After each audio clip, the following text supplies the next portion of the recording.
गेल्यावर दिसतंय, दोघी असं दिसत नाही.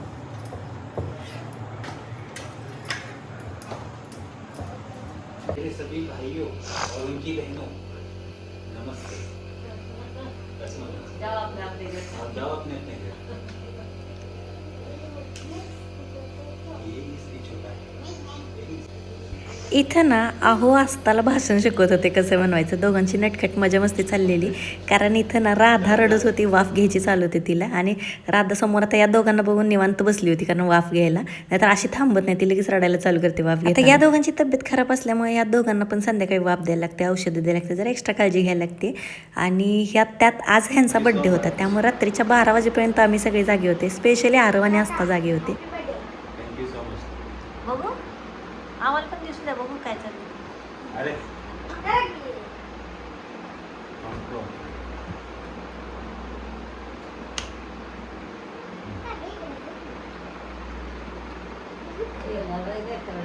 मग काय तर ठेवलेले करणं खाता खाता जेवण. Thank you. मला तुला आवडलं.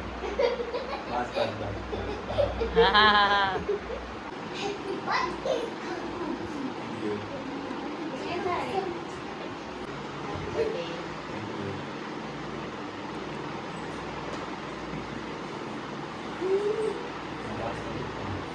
रात्री 12 वाजता आहोंना विश करून सकाळी रात्री आम्ही झोपी गेलो. सकाळी उठल्यानंतर सगळ्यात आधी आत्याने इकडे देवपूजा करून घेतली. आम्ही मागे एकदा म्हटलेलं तसं की जो किचनमध्ये सगळ्यात आधी आंघोळ करून येतो ना तो देवपूजेला लागतो. आणि इथं माझं पीठ मळायचं चालू आहे. तिकडं आत्याने कणसं शिजवून ठेवली होती, त्यामुळे भैया कणसं घ्यायला आले होते. आणि राधू आपली खाली कसली झोपत नाही, तब्येत ठीक नसल्यामुळे, त्यामुळे तिला कोणी ना कोणी मांडीवर घेऊन बसायला लागते. मग आत्यांची देवपूजा झाली की आत्याने म्हणले तुम्ही घेऊन बसा, तर आम्ही बाकीचं उरकून घेतो. आत्या राधूला घेऊन बसल्यामुळे तिकडे चहा पण ठेवला होता. चहा शिजलाय म्हणलं आधी तिघींना चहा घ्यावा.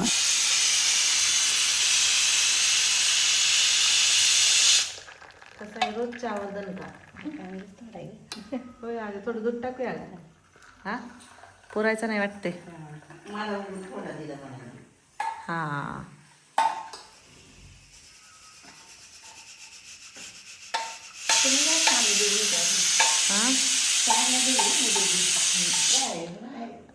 तोपर्यंत तिकडं आत्या मळ्यातून कोथिंबीर आणली होती, तर ताई ती कोथिंबीरच नीट करत बसली होती. आणि मग म्हणलं आधी सगळे मिळून चहा घ्यावा, तर चहा उतला आणि कोथिंबीर नीट करत करतच इकडे चहा घ्यायचं चालू होतं.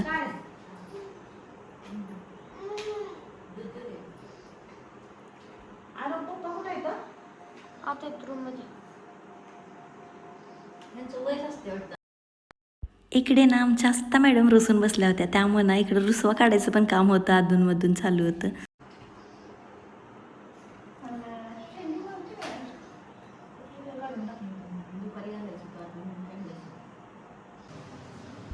चहा घेऊन झाल्यानंतर रातूला ताप आला होता ना, त्यामुळे आत्या डोक्यावर पट्ट्या ठेवल्या होत्या. औषध पाजलं होतं पण तरी पण ताप काही थांबत नव्हता. आणि 6 तास झाल्याशिवाय औषध पण मधनं देता येत नाही, त्याच्यामुळे ना आत्या इथं तिच्या डोक्यावर पट्ट्या ठेवत होत्या, म्हणजे ताप जरा निवेल. तोपर्यंत इकडे स्वयंपाक चालू होता आमचा.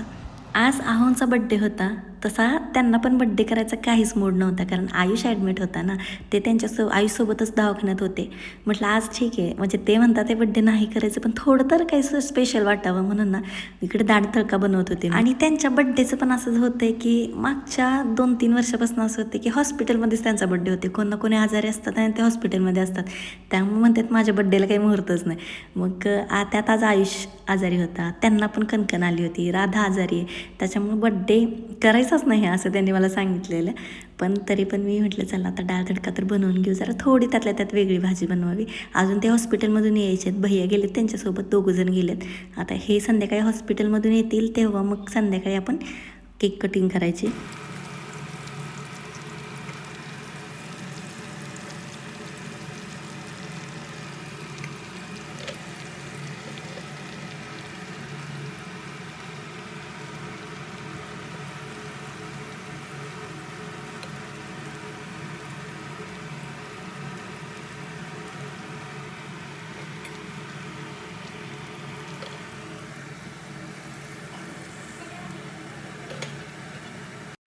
तसं गोड काय बनवायचा विचार चाललेला, म्हटलं चला शेवाळ्याची खीर बनवायची, म्हणून मग शेवाळ्याची खीरच बनवून घेतली. तसं तर मला छोटासा होममेड जो केक असतो ना तोच बनवायचा होता, पण दुपारी राधू काय म्हणजे गप्पच बसत नव्हती, ती शांतच होत नव्हती, त्यामुळे मला तिला घेऊनच बसायला लागलं. स्माईल.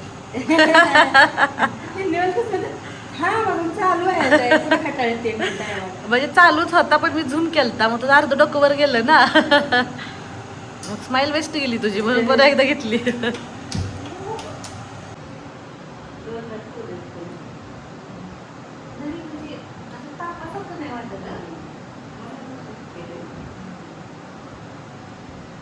आता इकडे ना ताई राधाचा ताप चेक करत होती, म्हणजे कमी आलं का नाही. आत्या उशीर झालं पट्ट्या ठेवत होत्या, आता थोडंसं नॉर्मल झाले म्हणत होती.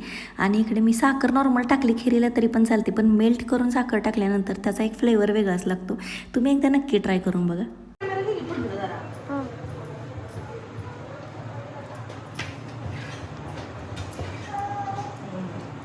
असं गेल्यावर दिसतंय, दोघी दिसत नाही.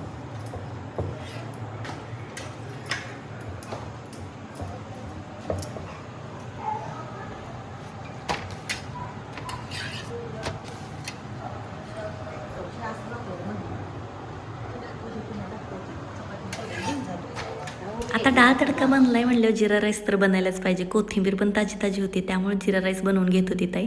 भात शिजला होता ऑलरेडी, आता तडका देऊन घ्यायचा, कोथिंबीर टाकून घ्यायची. भारी झाला होता. मला आठवण झाली पण सगळे करून नाही खायला. मग काय रेसिपी बघितली असंच करायची, एकमेकांची रेसिपी बघून गेल्यावर करू. त्या दिवशी पार्सल पाठवायची होती ना, मला असं वाटायचं चला आता वडे येतील, पण पार्सल डिले झालं आणि वड्या पण लय झालत्या ग त्या दिवशी. मला वाटत होतं पण आपलं लेट झालं ना पुढे पार्सल. आज बनवू उद्या बनवू म्हणत बनवायचं झालं.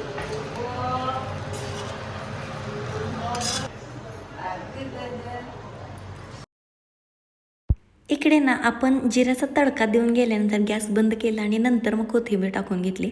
कारण चालू गॅसमध्ये जर आपण कोथिंबीर टाकली तर थोड्या वेळाने जेवाच्या टायमापर्यंत कोथिंबीर ना होरपळल्यासारखी दिसते. आता भात तर एवढा छान दिसत होता, बघूनच तोंडाला पाणी सुटत होतं आणि सुटसुटी छान झाला होता. आता झालं किचन कट्टावरून घ्यायचं होतं आमच्या दोघींना. इकडे ताई भांडी एवढी पडली होती, ताई भांडी घासायला लागली आणि मी म्हटलं किचन कट्टा मी पुसून घेते लगेच. पण इकडे ना राधा त्यांच्याजवळ कसलीच थांबणं झाली ती. मग म्हटलं चला मी राधाला घेऊन उभी राहिली, तोपर्यंत ताईने इकडे सगळी भांडी उरकून घेतली. आणि आता इकडे राधांना कोणाजवळच थांबत नव्हती, त्याच्यामुळे मला घेऊन उभा राहिल्याशिवाय ऑप्शनच नव्हता. मग ताईला भांडी घासून किचन कट्टा पण साफ करायला लागला. मग तिने ती साफ करून घेतला, तोपर्यंत राधांना आम्ही इकडे वाफ वगैरे देऊन घेतलं. तिची औषधं पण द्यायची होती, औषधं पण देऊन घेतली.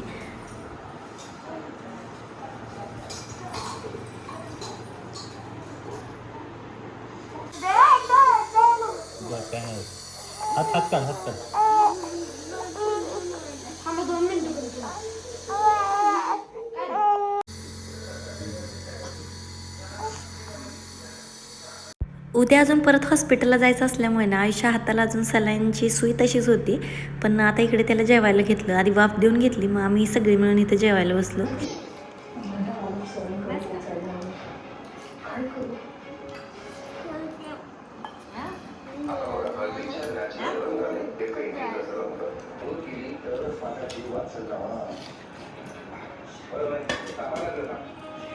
शक्यतो सगळे मिळून असल्यानंतर ट्राय करतो संध्याकाळचं जेवण आम्ही सगळे एकत्र मिळून जेवायला बसतो. मग तसंच जेवण आधी करून घेतलं आणि आहोच्या बड्डेची तयारी केली. आहोंना केक नव्हता कट करायचा, पण तरी पण आमचे भैया घेऊन आले होते येताना केक. आता त्यांनी एवढे घेऊन आलेत म्हणून म्हटलं चला आता बड्डे पण सेलिब्रेट करू. मग इथं मी आणि ताई तयारीला लागलो होतो.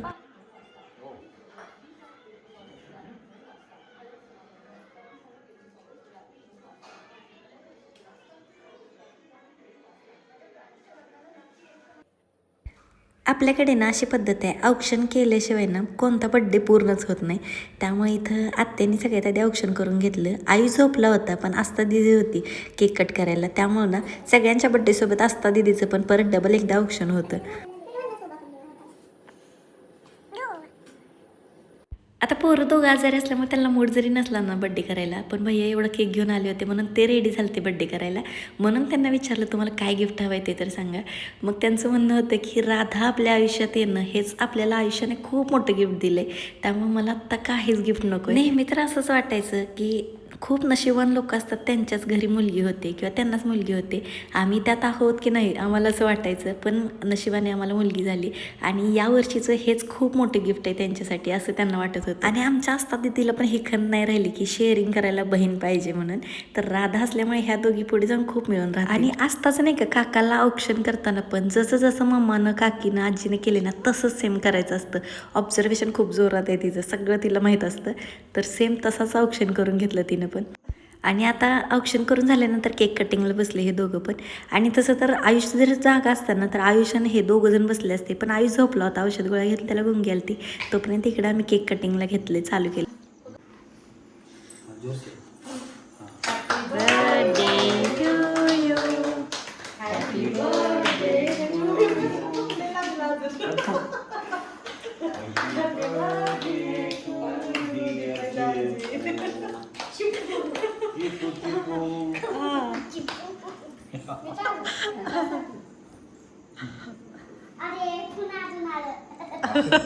काय करणार आहे आज, काय बेलबत्ती मी जसला ऐसे लेने का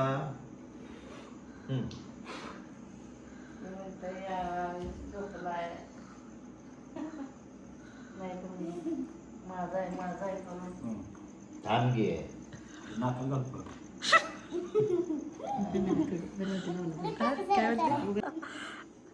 लाल बडक झाले काय ते इकडे बघू, इकडे बघ किती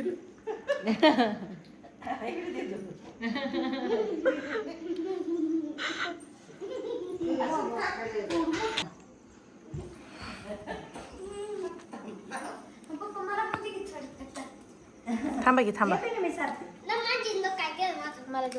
थांबा, आहो हात काढा ना बाजूला.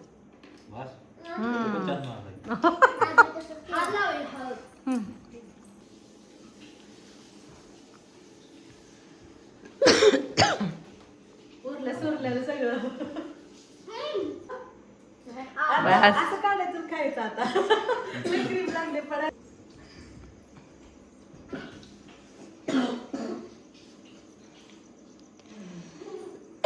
राजू तुझी राहिली व्हिडिओ. आज बड्डे सेलिब्रेट झाला आणि त्याच्यानंतर मात्र राधा झोपली होती, मामांना पण झोप लागली होती. त्यामुळे आम्ही सगळ्यांनी बड्डे सेलिब्रेट केला. आणि सगळ्यांसोबतचा आजचा हा व्हिडिओ मात्र तुम्हाला कसा वाटला ना मला कमेंटमध्ये नक्की सांगा. आता भेटूया, बाय.